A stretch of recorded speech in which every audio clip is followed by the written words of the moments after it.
আসসালামু আলাইকুম, স্বাগতম জানাচ্ছি টিএমআর এর আরো একটি নতুন ভিডিওতে। অবশেষে আমরা আমাদের কোলবাগের খামারটি রেডি করে ফেললাম। এতদিন কাজের ব্যস্ততার কারণে আপনাদেরকে ভিডিও দিতে পারি নাই। সামনের দিকে প্রতিনিয়ত ভিডিও দেওয়ার চেষ্টা করব ইনশাআল্লাহ। আপনারা হয়তো অনেকেই জানেন আমরা আমাদের কাজগুলো নিজেরাই করার চেষ্টা করি, যাতে তুলনামূলকভাবে আমাদের খরচটা একটু কম হয়। এবং আপনি যদি বেশি টাকার কাজটা কম টাকায় করতে পারেন, তাহলে লাভ করার সময় আপনার লাভের পরিমাণটা একটু বেশি হবে বলে আমার মনে হয়। তবে এই সেক্টরে আমার থেকে অনেক জ্ঞানী গুণী মানুষজন আছেন। আমার যা মনে হয়েছে আমি আপনাদেরকে জানালাম। আপনি যদি কোনো কিছু কেনার সময় একটু কম টাকা দিয়ে কিনতে পারেন, তাহলে বিক্রয় করার সময় আপনি একটা ভালো পরিমাণের অ্যামাউন্ট ওখান থেকে লাভ করতে পারবেন। যাই হোক, অনেক আচারের কথা বলে ফেললাম। আমাদের কাজগুলো করেছি 3-4 দিন আগে এবং আপলোড দিয়েছি আজকে, কারণ আমাদের কাজগুলো আমরা স্টেপ বাই স্টেপ দেখানোর চেষ্টা করি। অনেক খামারি আছে যারা আপনাদেরকে চকচকা জিনিস দেখানোর চেষ্টা করে, এর পিছনের গল্পটা আপনাদেরকে দেখায় না। তাই অনেকে নতুন অবস্থায় বেশি টাকা খরচ করে খামার শুরু করে এবং তারা লসের সম্মুখীন হয়। যাই হোক, আমি আপনাদেরকে আগে একটা কথা বলে রাখি, আমরা খামারের কাজ শেষ করার পরে বাকি যে সময়টা আমাদের থাকে ওই সময়টা আমরা এই খামারে সময় দিই এবং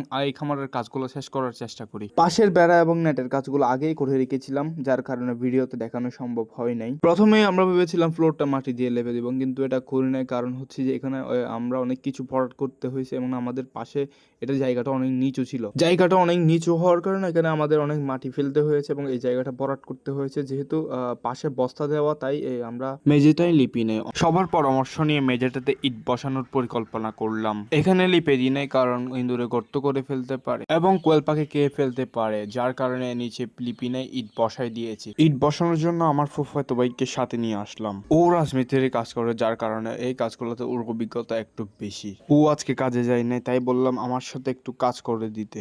আমি ইটগুলো এনে দিচ্ছিলাম, ও বসাই দিচ্ছিল। আমরা যেহেতু এখানে পুরাতন টিন ব্যবহার করেছি, এখানে বেড়ার টিনগুলো একটু ছিদ্র, সামনে যেহেতু শীতকাল আসতেছে, তাই আমাদের পেপার দিয়ে এই ছিদ্রগুলো বন্ধ করে দিতে হবে, না হলে এই ছিদ্রগুলো দিয়ে ঠান্ডা ঢুকে পাখিগুলো অসুস্থ হয়ে যেতে পারে। আমরা ইট বসানোর কাজ শেষ করে আমাদের একটি দরজা বানাতে হবে। এই দরজাটি বানাবো আমরা বাঁশ এবং নেট দিয়ে, তাই আগেই আমরা কিছু বাঁশ এনে রেখেছিলাম। আমি আপনাদেরকে বারবার একটা কথা বলার চেষ্টা করি, যেটা হলো আপনি যদি নতুন অবস্থায় কামার শুরু করেন, তাহলে নিজের কাজ নিজেদেরকেই করার জন্য। আপনি যদি এই কাজগুলো করেন, আপনার খরচ কিছুটাও হলেও কমবে। আপনি যদি খামার শুরু করার আগে আপনার মূলধনটা যদি বেশি থাকে, তাহলে আপনি মানুষ দিয়ে কাজ করাতে পারেন। বাঁশগুলা কেটে টুকরা টুকরা করে নিতে হবে, তারপর নেটটা আমাদের বিছায় তারপর বাঁধতে হবে। আমাদের এই দরজাটি নিয়ে ঘরের ওখানে লাগাতে হবে এবং দরজাটি একটু মজবুত করে বানাতে হবে, তা না হলে এখানে বিড়াল ঢুকার সম্ভাবনা অনেক বেশি। এই কামারটি করতে আমাদের তেমন একটা বেশি টাকা খরচ হয়নি, যেহেতু এই কাজগুলো আমরা নিজেরাই করেছি, তাই তুলনামূলকভাবে আমাদের খরচটা একটু কম হয়েছে। আপনাদের যদি করণীয় কোনো প্রশ্ন থেকে থাকে এবং আপনারা যদি কোনো পরামর্শ প্রয়োজন হয়, তাহলে আমাদের মেসেঞ্জারে আমাদের সাথে যোগাযোগ করতে পারেন। কয়েকদিন একটু অসুস্থতা এবং ব্যস্ততার কারণে ভিডিও দিতে পারি না, সামনে থেকে প্রতিনিয়ত ভিডিও